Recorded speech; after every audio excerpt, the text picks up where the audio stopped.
everyone! Welcome back to the Word. Today we are going to read John chapter 2.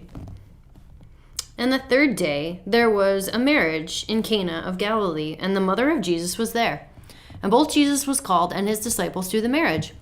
And when they wanted wine, the mother of Jesus said unto them, They have no wine. Jesus said unto her, Woman, what have I to do with thee? My hour is not yet come. His mother said to the servants, Whatsoever he saith unto you, do it. And there were set there 6 water pots of stone, after the manner of the purifying of Jews, containing 2 or 3 firkins apiece.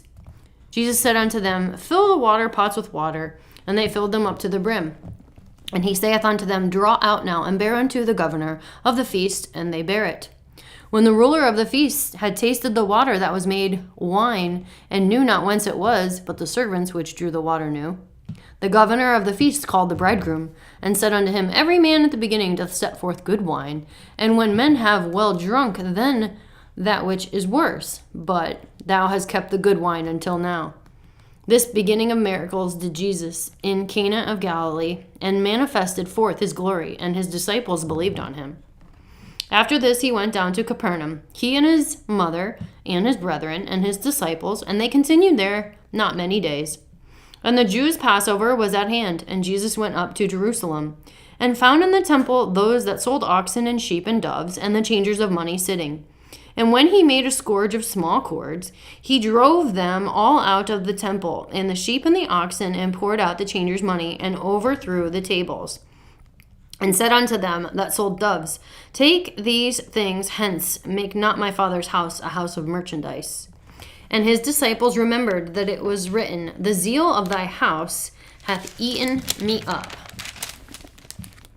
Then answered the Jews and said unto him, What sign showest thou unto these, saying that thou dost do these things? Jesus answered and said unto them, Destroy this temple, and in 3 days I will raise it up. Then said the Jews, 46 years was this temple in building, and wilt thou rear it up in 3 days? But he spake of the temple of his body. When therefore he was risen from the dead, his disciples remembered that he had said this unto them. And they believed the scripture and the word which Jesus had said. Now when he was in Jerusalem at the Passover in the feast day, many believed in his name when they saw the miracles which he did. But Jesus did not commit himself unto them, because he knew all men, and needed not that any should testify of man, for he knew what was in man. That's the end of John chapter 2. Come back next time for chapter 3.